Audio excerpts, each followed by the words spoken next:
ख्रिस्त में प्रिय भाइयों और बहनों, आज मैं एक नया विषय लेकर आप लोगों को कुछ जानकारी और शिक्षा देने जा रहा हूं। वो है बाइबल शिक्षा। हम लोग कलीसिया में सुनते हैं, चाहे शिक्षा पाते हैं कि बाइबल हम लोगों को पढ़ना चाहिए, लेकिन बाइबल इतना मोटा पुस्तक है और बहुत सारे पुस्तक है, इसलिए हम लोगों को उतना ध्यान नहीं होता है। हम लोग कहाँ शुरू करेंगे और कैसे पढ़ेंगे, किसको आगे किसको पीछे, उतना मालूम नहीं होता है। इसलिए मैं साधारण लोगों के लिए ये परिचय दे रहा हूँ बाइबल के बारे। और संत जेरोम भी कहते हैं, जो बाइबल का अज्ञान है वो ख्रिस्त का भी अज्ञान है। अर्थात जो बाइबल को नहीं जानता है वो ख्रिस्त को भी नहीं जानता है। अंग्रेजी में कहा जाता है, ignorance of scripture is ignorance of Christ. तो इसको यदि हम गौर से लेंगे तो हम लोगों को ख्रिस्तीय जीवन में हम लोगों को बाइबल का ज्ञान, बाइबल का संदेश, चाहे बाइबल से शिक्षा अपने जीवन स्तर में हम लोगों को लेना चाहिए। तो मैं आज से ये शिक्षा शुरू कर रहा हूँ। ये परिचय का भाग है, इसलिए मैं साधारण लोगों के लिए, चाहे आप सबों के लिए जो सुनते हैं देख रहे हैं, मैं उनके लिए बहुत साधारण तौर से बता रहा हूँ। अभी का समय में हम लोग जब मोबाइल और वीडियो और इंटरनेट व्यवहार करते हैं, पुस्तक पढ़ना एक तो बोझ जैसा लगता है। और जब हम पुस्तक के प्रति रुचि नहीं है तो और ज़्यादा हम लोग को एक तो कहेंगे एक बोझ है, चाहे हम लोग के लिए एक चुनौती है। लेकिन यदि देखेंगे विश्वास के तौर से, तो एक बार हम लोग उसमें रास हम लोग पा जाएंगे, चाहे जान जाएंगे उसका असली बात क्या है, तो हम लोग को पढ़ने की मान लगेगी। बहुत से लोग हैं जो हर रोज़ बाइबल पढ़ते हैं, प्रभु का वचन पढ़ते हैं और प्रभु का वचन से ही अपना जीवन को आगे चलाना चाहते हैं। वो तो अच्छी बात है, लेकिन हमारे बीच में भी बहुत से लोग हैं जो रुचि नहीं लिए हैं, चाहे उसका असल क्या चीज़ है अंदर में, चाहे क्या चीज़ हम लोग को जानना चाहिए, वैसा अभी तक नहीं लिए हैं। इसलिए मैं इस शिक्षा को शुरू कर रहा हूँ। ये परिचय का पहला भाग है। तो बाइबल ये है हिंदी बाइबल। बाइबल मोटा पुस्तक ही है। ये दो भाग है, पुराना नियम और नया नियम। पुराना नियम के भाग में हम लोगों का कैथोलिक परंपरा के अनुसार में 46 पुस्तक है और नया नियम के भाग में 27 पुस्तक है। अच्छा, पुराना नियम जो है 46 पुस्तक, ये क्या है? ये एक ठो अनेक पुस्तकों का संग्रह है, कलेक्शन है और अलग अलग विषय में लिखा गया है। लेकिन ये ऐसे लिखा गया है ईश्वर का, चाहे पवित्र आत्मा का प्रेरणा से, जो उसमें एक स्टोरी, चाहे एक कहानी के तौर से लिखा गया है, जिसको हम लोग शुरू से अंत तक समझ सकते हैं, एक लाइन में, चाहे एक हिसाब से। अच्छा, पुस्तक के तौर से यदि हम देखेंगे तो पहला भाग में जो है बाइबल, उसको 4 भाग में करते हैं। 4 भाग है। पहला भाग में है 5 ग्रंथ, जो शुरू 5 पुस्तक है और इसको यहूदी लोग नियम का पुस्तक भी कहते हैं, तोरा कहते हैं। पहला 5 पुस्तक। उसके बाद में हम लोग पाएंगे इतिहास का पुस्तक, जैसे सामुएल का ग्रंथ, राजाओं का ग्रंथ, ये सब इतिहास पुस्तक में आता है। और इतिहास पुस्तक के बाद में हम लोग पाएंगे ज्ञान का पुस्तक, जहाँ युवक युवतियों को शिक्षा दिया गया है।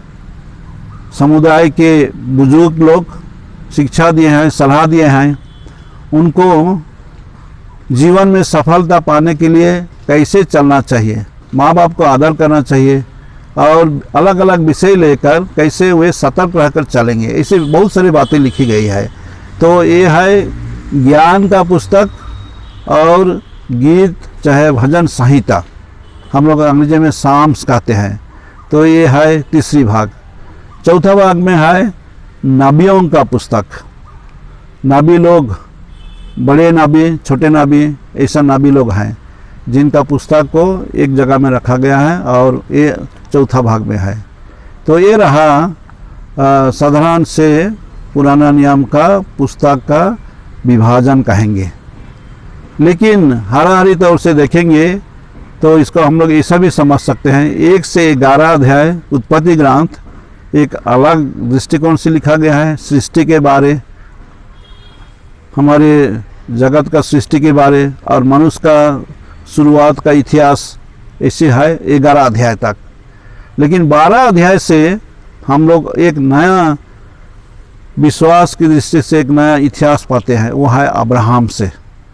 अब्राहम, इसहाक, याकूब और याकूब के 12 बेटे, ऐसे हम लोगों का, इस्राएली लोगों का इतिहास शुरू होता है। और ऐसे यही इतिहास आगे चलकर हम लोग देखते हैं, ईश्वर उनके साथ में कहेंगे विधान, एक विधान में वे लोगों के साथ उसको करते हैं, चाहे विधान में वे एक दूसरे को ग्रहण करने, चाहे एक दूसरे को मान कर चलने के लिए वे कदम लेते हैं। कॉवेनेंट कहा जाता है अंग्रेजी में। तो ये एक ठो स्टोरी लाइन जैसा है, आगे बढ़ता है। इस्राएली लोगों के बीच में राजा लोग आते हैं, वो लोग शासन करते हैं, और जब वो लोग सही शासन नहीं किया तो उनको सजा ही मिला, वे निर्वासन में लिए गए। और ऐसे ही हम लोग सुनते हैं बाबिलोन के निर्वासन, और लेकिन ईश्वर का दया से वे लोग 70 साल रहकर लौट आते हैं। तो इसको हम लोग कहते हैं निर्वासन से वापस आना, ऐसी बातें लिखी हुई है। तो एक हिसाब से हम लोग देखेंगे, इतिहास पुस्तक में सब लिखा हुआ है, और नबियों का पुस्तक में हम लोग देखते हैं कैसे नबी लोग अलग अलग समय पर आए और इस्राएली लोगों को चेतावनी दिए कि वे विधान का जो बात है उसको वे शिक्षा दें, लोगों को बताएं। लेकिन लोग उनको नहीं सुने, बहुत बार नहीं सुने, कभी कभी सुने भी, लेकिन ऐसे ही नबियों के बारे में हम लोग सुनते हैं। तो ये पुराना नियम का बात ऐसे हम लोग समझ सकते हैं। नया नियम के भाग में सब मिलाकर 27 पुस्तक है, और सुसमाचार तो एक ही है, लेकिन 4 जन लेखक हैं, मत्ती, मार्कुस, लूकास और जोहन।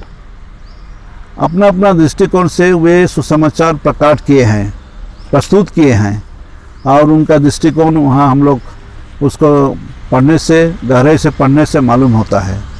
उसके बाद में है प्रेरितों का कार्यकलाप का पुस्तक, अंग्रेजी में कहते हैं एक्ट्स ऑफ द अपोस्टल्स। और उसके बाद में है संत पौलुस का 14 चिट्ठी।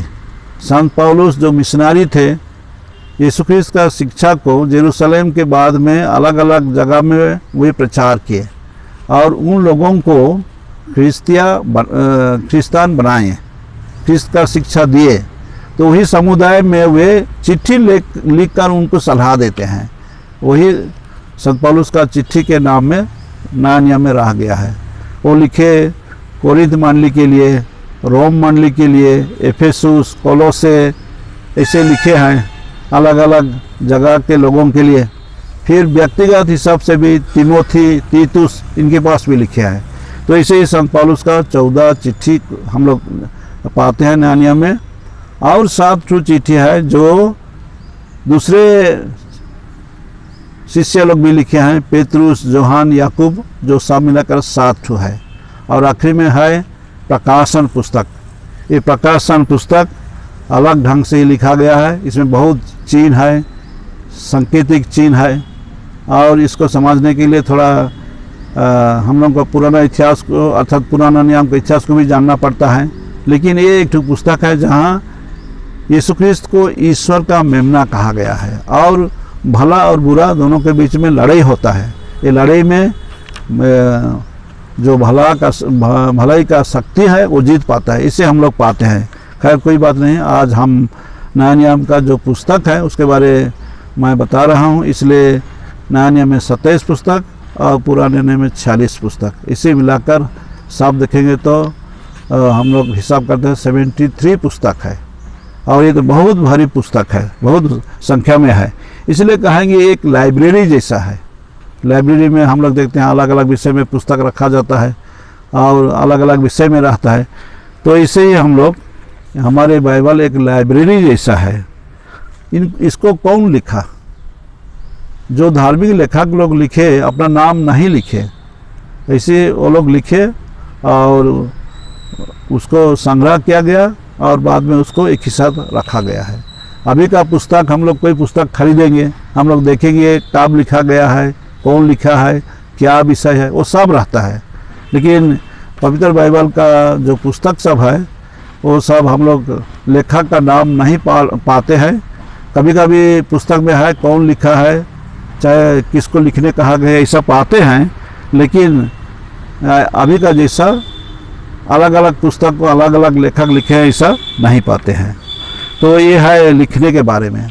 और एक ये कहेंगे पवित्र आत्मा का प्रेरणा से लिखा गया, इसलिए जो लोग लिखे वे अपना बुद्धि, अपना जो ज्ञान था उसको वे प्रयोग किए, लेकिन वास्तव में ईश्वरीय शक्ति से वो लोग लिखे, इसलिए इसको हम लोग इंस्पिरेशन कहते हैं, चाहे प्रेरणा कहते हैं। और इसके बारे में 2 तिमोथी 3 अध्याय 16 पद में लिखा गया है कि जो कुछ भी पवित्र लिखन है वो ईश्वर की प्रेरणा से लिखा गया है लोगों को शिक्षा देने के लिए। तो ये है जो लिखे, पुस्तक लिखे हैं उनके बारे में। पुराना नियम में जैसे मैं शुरू में कहा एक तो इतिहास जैसा है, ये हम लोगों को समय लगेगा इसको समझने के लिए, लेकिन जब हम धीरे धीरे पुस्तक को पढ़ेंगे, चाहे उसको गहराई से लेंगे, तो हम लोग देखेंगे ये एक तो इतिहास जैसा है, अब्राहम से लेकर आखिरी नबी तक, मलाकी नबी तक। तो उसको बाद में फिर देखेंगे। अच्छा, और एक तो चीज़ है, बाइबल का विषय वस्तु तो हम लोग पढ़ते हैं, लेकिन ये जो लिखा हुआ है, विशेषकर पुराने नियम का भाग, ये बहुत साल पहले लिखा गया है। अभी हमारा सभ्यता, चाहे हमारे समय में जो चिंताधारा है उससे बहुत दूसरा है। इसलिए भी जो लोग लिखे उस समय में, उनका चिंताधारा और उनका सभ्यता हमारे सभ्यता से बहुत ही अलग है। इसलिए हम लोग को कभी कभी समझने में कठिन लगता है, लेकिन उसको हम लोग विश्वास में, चाहे उसको थोड़ा गहराई से लेंगे तो हम लोग समझ सकते हैं। तो ये रहा ये पुस्तक के बारे में। और ये पुस्तक को समझने के लिए ज़रूर हम लोग को जैसे किसी चीज़ को जानने के लिए हम लोग परिचय लेते हैं, वैसे ही परिचय पुस्तक, चाहे परिचय के हिसाब से कुछ सीखना पड़ेगा, और सीखने के बाद में ही हम लोग इसको समझ सकते हैं। पुराना नियम के भाग चाहे दूसरे भाग में भी हम लोग 2 प्रकार का लिखा हुआ पाते हैं, एक है प्रोज और दूसरा है पोइट्री। अर्थात प्रोज कहने से जो वर्णन किया जाता है उसको हम लोग प्रोज कहते हैं, और जो गीत आकार में लिखा जाता है उसको पोइट्री कहते हैं। तो पोइट्री के भाग में चाहे हम लोग पाते हैं साम्स, चाहे भजन संहिता, वैसे ही हम लोग पुराने नियम में 150 भजन संहिता को पाते हैं, जो अलग अलग समय में अलग अलग संदर्भ में लिखा गया है। तो ये रहा अलग अलग लिटरेरी स्टाइल, चाहे लिखने का ढांचा। कभी हम लोग नियम के बारे पाते हैं, कभी हम लोग कहेंगे कोई कहानी है, कभी अलग अलग विषय लेके लिखा हुआ है, लेकिन हम लोगों को उनका संदर्भ में समझना पड़ेगा, क्या विषय वस्तु है, किसके लिए लिखा है, उसका अर्थ क्या है और कैसे उसको हम लोग अपने जीवन में लागू करेंगे। ऐसी बातें सब लिखा हुआ है। तो प्रिय भाई और बहनों, आज मैं आप लोगों को बहुत सरल ढंग से बताया पवित्र बाइबल का परिचय। पवित्र बाइबल 2 भाग में है और अलग अलग पुस्तक है, और एक कहेंगे एक संग्रहालय है, इसलिए बहुत सारे पुस्तक है। और यहूदी लोग इसको 3 भाग में करते थे, पुराने नियम का भाग को 3 भाग में करते थे। पहला भाग को वे कहते थे 5 ग्रंथ तोरा, दूसरा भाग को कहते थे नबियों का पुस्तक, और तीसरा भाग को कहते थे पवित्र लेखन। उनका विभाजन, उनका जो सजाए हैं उनका तरीका थोड़ा अलग है, हम लोग का ख्रिस्तियों का थोड़ा सा अलग है बाद में, लेकिन उन्हीं से हम लोग लिए हैं। अच्छा, और एक बात हम लोग को जानना पड़ेगा, पुराना नियम का भाग में जो पुस्तक है उसका मूल भाषा है इब्रानी भाषा। ये अलग ही भाषा है, उर्दू जैसा दाहिना से बायां लिखा जाता है। और हम लोग पुस्तक का शुरुआत इधर आखिरी में देखते हैं। हम लोग साधारणतः अभी इधर से शुरू करते हैं, पहला पेज से, लेकिन उनका इधर से शुरू होता है। और इब्रानी भाषा में हम लोग पढ़ते हैं, पहला वाक्य है God created heaven and earth. और इब्रानी भाषा में लिखा हुआ है बेरिसित बारा एलोहिम, ऐसा लिखते हैं, हम लोग पढ़ते हैं। तो जो लिखा हुआ है इब्रानी भाषा में ओरिजिनल भाषा है, और इसको बाद में अनुवाद किया गया इब्रानी से ग्रीक में, ग्रीक के बाद लाटिन, लाटिन के बाद में दूसरा भाषा अंग्रेजी, और बाद में दूसरा भाषा में उल्था किया गया है। और नानियम का मूल भाषा है यूनानी भाषा, ग्रीक भाषा। और जब अलेक्जेंडर द ग्रेट पैलेस्टाइन को अपना अधीन में कब्जा किए, अपना अधीन में लाए, तो उस समय से पैलेस्टाइन में भी ग्रीक कल्चर और ग्रीक भाषा, यूनानी भाषा वहाँ रह गया, और वो लोग भी सीखे। तो इसे ही हम लोग पाते हैं यीशु ख्रिस्त के आने समय में ग्रेको रोमन कल्चर था, अर्थात ग्रीक भाषा और रोम का लाटिन भाषा में व्यवहार होता था। तो इसलिए हम लोग यीशु ख्रिस्त का जो दोष पत्र है, मरने के बाद में दोष पत्र लिखे, उसमें 3 भाषा पाते हैं, इब्रानी भाषा, यूनानी भाषा और लाटिन भाषा। तो ये सब को हम लोग धीरे धीरे पहचानेंगे, चाहे जानेंगे। लेकिन आज के लिए मैं यही परिचय हिसाब से उस पूरा बाइबल का विभाजन, पुस्तक का संख्या और किस ढांचा में लिखा गया है, इसे आज थोड़ा मैं आप लोगों को बताया। और इस सब को जानेंगे, समझेंगे, तो पुस्तक को पढ़ने में थोड़ा सा हल्का लगेगा। और हम लोग ऐसा नहीं कह सकते हैं कि शुरू से आखिर तक पढ़ेंगे, लेकिन पढ़ने के पहले हम लोगों को परिचय पुस्तक पढ़ना पड़ेगा। परिचय पुस्तक पढ़ने से हम लोग समझने के लिए हम लोग को सहज होगा। तो आज आप लोग जो सुने, ये परिचय का भाग है, और ज़रूर इसको सुनने के बाद में कुछ ना कुछ आप लोगों के मन में, चाहे आप लोगों के दिमाग में घुसेगा कि बाइबल कैसे लिखा गया है, कैसे हम लोगों को पढ़ना चाहिए, कैसे हम लोगों को रुचि लेना चाहिए, और इससे हम लोग कैसे फ़ायदा लेंगे। तो आज आप लोग मेरे शिक्षा को सुने, इसलिए आप सबों को धन्यवाद।